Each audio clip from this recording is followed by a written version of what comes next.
George Soros is well known to you as an extraordinary investor. He is also, in a very passionate way, a champion of many causes, some of them very difficult ones. Others would describe them as hopeless. His foundations contribute $850 million a year to programs in over 100 countries.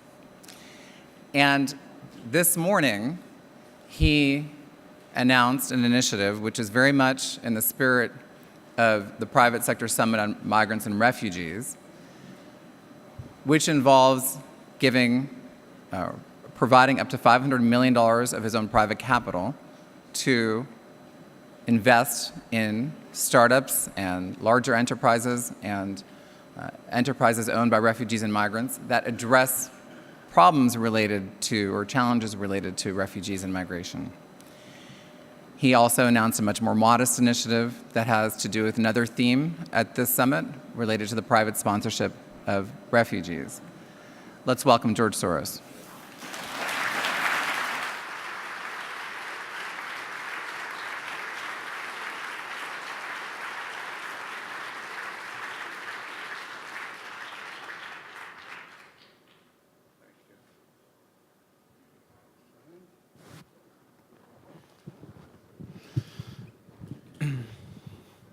Thank you.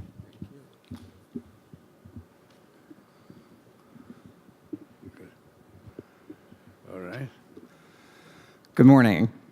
Mr. Soros, you have invested a great deal of your energy over the past years to mobilize the international community to react more effectively to the refugee crisis. Why has it seized you so much? Well, I am a refugee myself. In those days, there were fewer of us around, and we were better treated. So I prospered. But when I set up foundations, they always played a prominent role in the work of the foundation, wherever it was, whether it was the Rohingya in Asia or unaccompanied children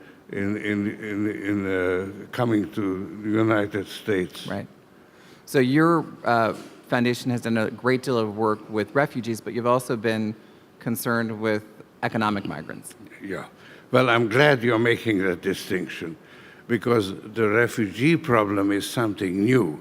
It has come to dominate the scene in the last few years. But migration has been going on forever, and the OECD just published its 40th annual report on migration. We have been at it only for 25 years, so we are relative newcomers, but we are very, very much involved in economic migrants as well. From the Gulf to the migration problem. The United States with the Emma Lazarus Fund, I think you set up in 1997. Yeah. So this morning you announced an initiative to invest $500 million of your own capital in businesses related to, that address challenges related to migration and refugees. What motivated this initiative? Well, President Obama issued a call to action, which asking U.S. companies to play a bigger role in meeting the challenges posed by refugees and migration. And this happened to coincide with a growing conviction among us in the foundation that giving grants and political advocacy is not enough, that we need to enlist the private sector and we need to tap into the entrepreneurial spirits and the technological innovations of the business sector. So in response to this appeal, I've earmarked $500 million to invest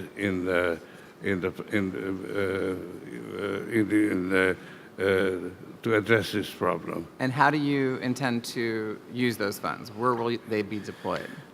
Well, we'll invest in startups and established companies, social impact initiatives, and businesses started by refugees and migrants themselves.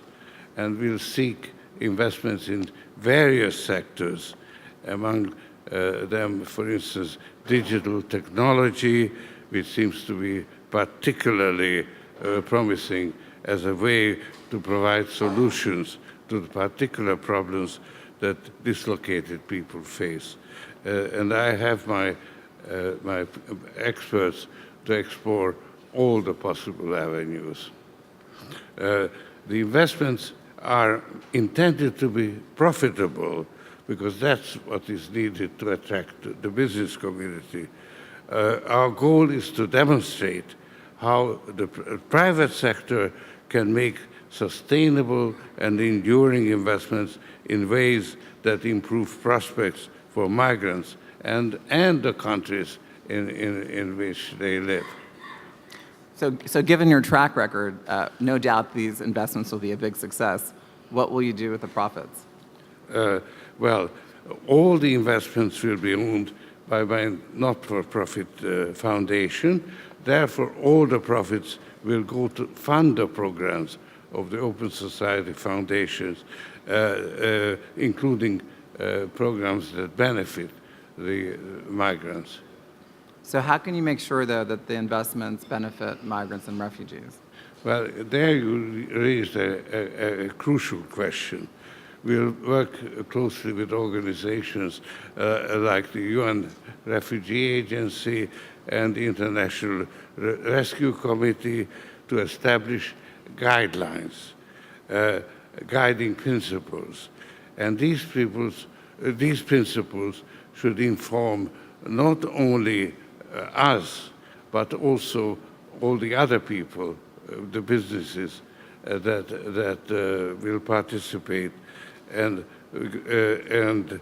how successful those principles are will determine how successful this effort is. It's the measure for our success. It's interesting to see the two sides of your life coming together. Your acumen as an investor now meeting your interest in the public good. It's a very big challenge to take on. Well, I try to live up to that. So let's discuss the European refugee crisis. It's an issue that has seized you from very early on. When Greece was plunged into a depression, you started a foundation there, Solidarity Now, to help both Greeks in need and also migrants who were trapped there. And that foundation is now playing a really serious role in Greece. Back in 2014 and 2015, I remember you were meeting European leaders and trying to persuade them to reform the European asylum system in anticipation that something like what we've seen over the past 2 years could happen. It seemed back then that there was a solution possible, but it didn't transpire. What went wrong? Well, I've written a book about it, the tragedy of the European Union, so I don't think I can tell you in a few words. But that was that was a book that dealt with more than the refugee crisis. Let's focus on what turned the refugee crisis or problem into a political crisis. Well, I analyzed that problem in detail in an article I wrote in Foreign Policy. So I would recommend that to people who are interested in it. But let me make a crucial point. The refugee crisis is a complex problem, and it has no simple solution. Anti-European and xenophobic political movements provided simple answers to a complicated problem, so they were by their very nature misleading. And this reinforced the disintegration of the European Union that received a tremendous boost from Brexit. So we must now find some way to prevent the process from reaching its ultimate conclusion. I consider this the most pressing problem, and it is the top of my priority. I have no doubt that you have plans to try to keep the European Union together. Let's return to the refugee crisis.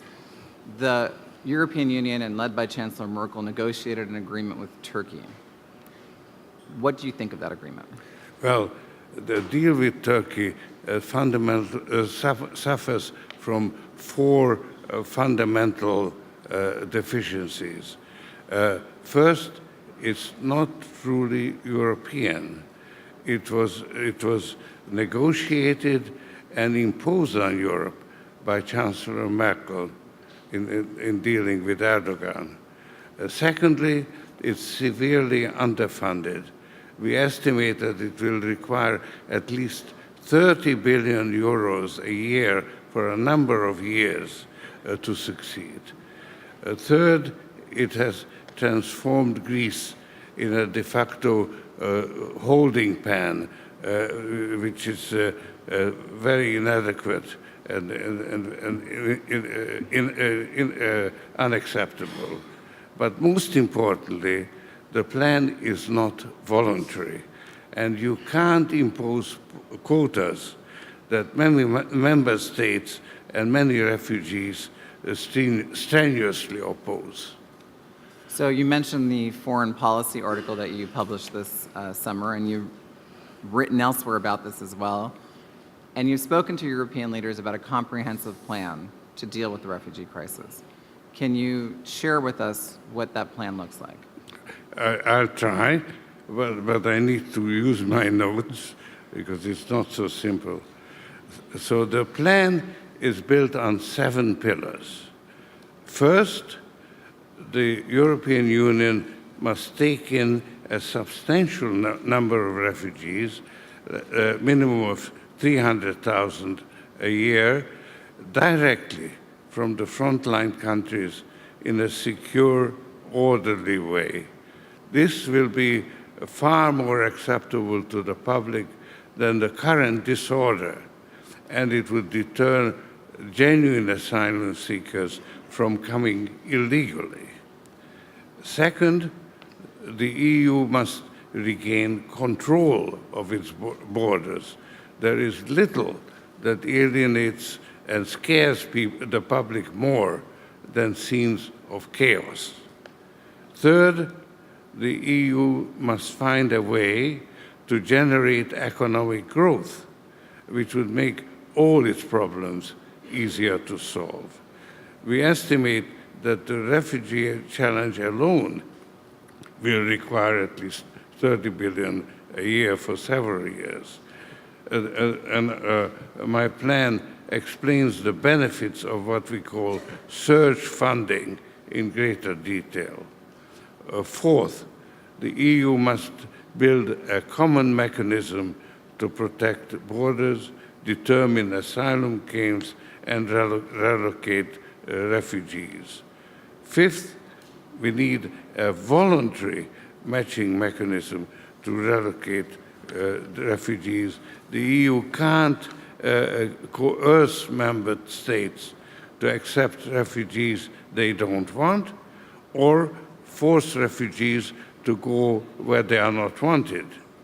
And we cite Canada that sets a standard. And this comparison shows how far the EU has to go. Sixth, the EU must offer far greater support to countries outside its borders that host a large number of refugees. And also, it must be more generous to Africa. It can't use development funds to serve its own needs. It has to offer a genuine grand bargain, which means creating jobs in African countries where migrants originate, which would reduce the number of people that want to migrate to Europe. And the final pillar is to create a welcoming environment for economic migrants. All the evidence shows that migrants can contribute significantly to innovation and development if they are given a chance to do so. Now, Europe has a serious demographic problem, and many development countries, particularly in Africa, have a serious demographic problem in the opposite direction. A more welcoming environment in Europe would help to solve both problems. So I wanted to read this in detail to show that this is not a simple solution for a complex problem. So what are you and your foundations doing to try to reach this vision that you have for Europe and Africa? Well, our biggest contribution is in Jordan. We played a leading role last February in a fundraising conference in London under the joint sponsorship of Chancellor Merkel and then Prime Minister David Cameron. Our roadmap was distributed to all the participants in advance, and it focused on Jordan as the most promising partner. And we have been working with Jordan closely ever since. We just had our new meeting with current meeting with King Abdullah and his team just this last Sunday. And we'll be also looking very closely at Jordan in the context of our $500 million investment program, because it's a country of great strategic significance with a forward-looking government, and I'm confident that there will be investment opportunities there that meet the criteria of our initiative. And I would also urge other investors to take a close look at investing in Jordan. Our foundation are active in many other parts of the world. We are supporting the education of refugees in Turkey and in Europe, for instance. Our migration grant-making program is working to improve conditions for migrants and host communities all around the world. We are also working with the government of Canada, which has been very successful in integrating refugees, and the UNHCR, which has been a stalwart defender of refugees and their rights. Our goal is to promote the Canadian model of private sponsorship for refugees in countries elsewhere in the world. This is a much more modest joint initiative than the $500 million that we are discussing. We will be contributing some hundreds of thousands, not millions. But I hope it can do a lot to energize citizens and integrate refugees. So if you look ahead of you, it's a 00 there, which is a kind of scary number for an investor. Do you have any last thoughts? I think we're being asked to wrap it up. Well, if you compare where we are and where we ought to be, then you can see how far we have to go. And there is no time to spare. So we must all pull together in order to get there. Thank you very much, Mr. Soros. Yes.